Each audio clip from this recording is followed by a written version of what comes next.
j'ai établi mon plan de potager pour cette année. Alors, il y a quelques temps, j'avais fait une vidéo sur mon cahier du potager par l'ordinateur. Bon, il s'est avéré que bien que cela soit pratique en termes de place, parce que ça m'évite d'avoir des cahiers, il reste néanmoins pas très fonctionnel, car à chaque fois que je voulais noter quelque chose de nouveau, j'étais obligée d'allumer l'ordinateur ou alors de l'écrire sur un bout de papier et que j'ai souvent perdu. Donc, pour éviter tous ces désagréments, cette perte de temps à recopier 36 000 fois la même chose, je suis revenue au bon vieux cahier. Alors, ce que je garde sur l'ordinateur, c'est la partie température, ça je vais le garder.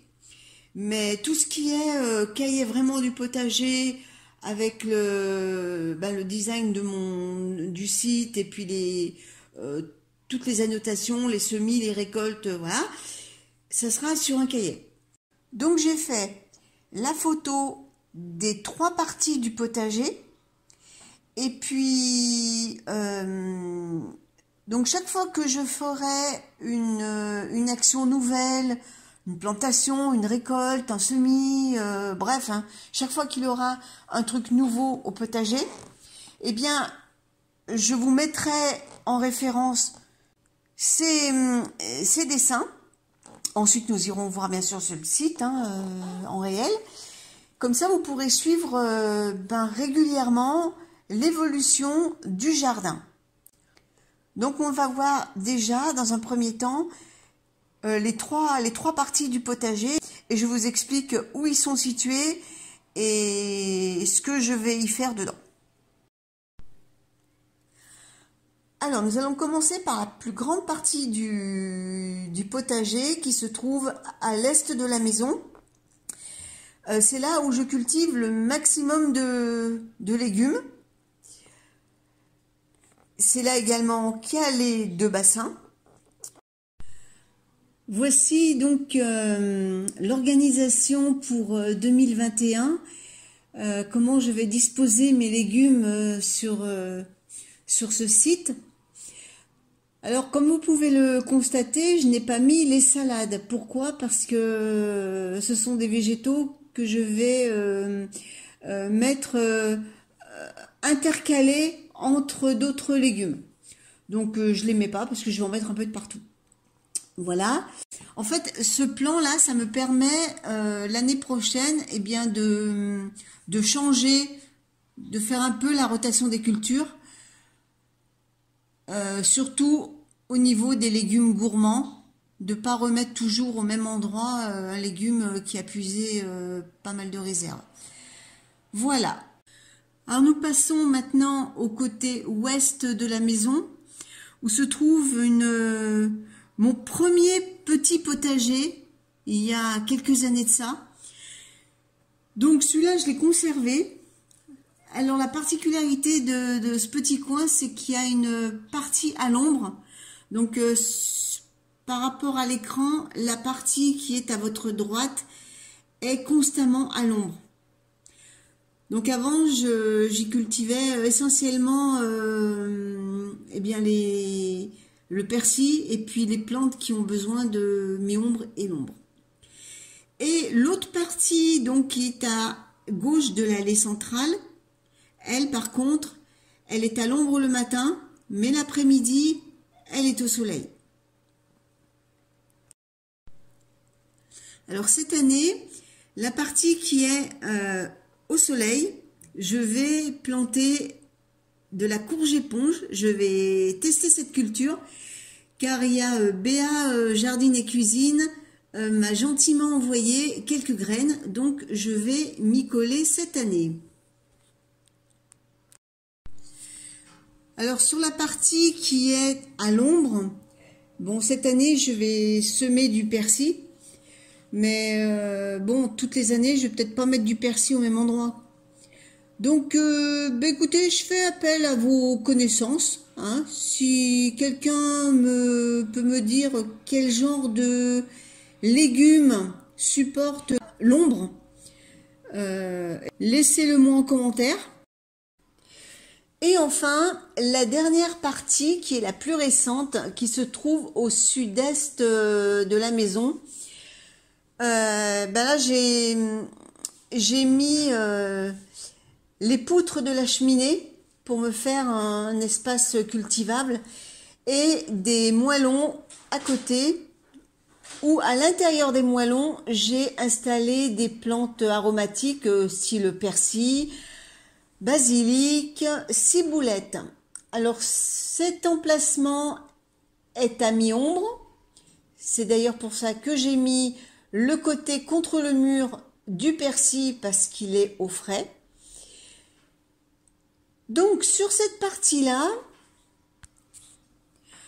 donc cette année je vais planter à gauche des oignons et à droite des carottes.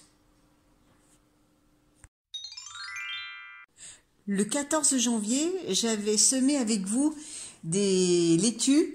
Eh bien, ça y est, elles ont germé. Ça y est, c'est parti. Et puis, j'ai enfin pu récolter mes navets. Jusqu'à présent, la culture de ce légume était un peu compliquée. Et là, cette année, ça y est, enfin, j'ai pu les récolter. Alors, certes, ils sont d'un calibre un peu petit, mais ça fait rien, ça fait toujours plaisir de récolter ces légumes. Alors hier, je vous avais demandé votre avis sur qu'est-ce que je vais bien pouvoir planter sur un terrain qui est à l'ombre ici. Parce que cette partie-là, où vous voyez justement des poireaux que j'avais repiqués l'année dernière, et c'est franchement pas top. Donc finalement, cette nuit, comme quoi la nuit porte conseil, eh bien, j'ai eu la solution. Je vais déplacer cette allée là-bas, mettre des dalles ici, de façon à pouvoir marcher et faire le tour.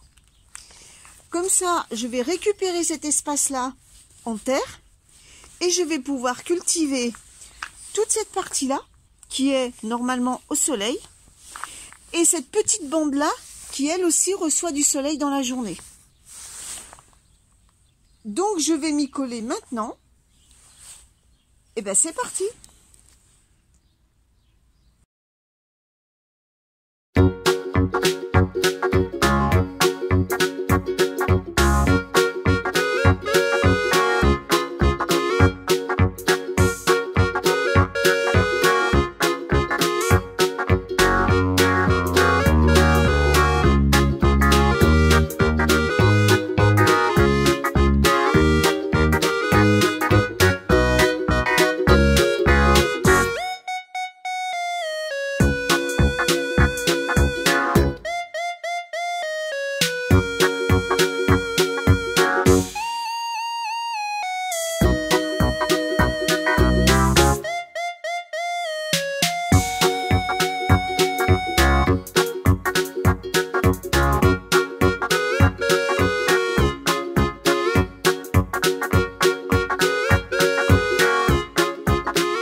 Voilà, ça y est, j'ai fini. Alors, dites-moi ce que vous en pensez. Alors, sur cette partie-là, je vais mettre essentiellement les légumes qui ont besoin d'être tutorés, comme les tomates, je sais pas moi, les concombres, les cornichons, enfin voilà. Parce que je vais utiliser ces structures-là pour pouvoir palisser. Ensuite ici, c'est une zone où je pourrais planter n'importe quoi. Et ici également. Voilà, bon, bah écoutez, je vais refaire le dessin de cette partie du jardin parce que celle que je vous avais fait hier, eh ben, elle n'est plus d'actualité.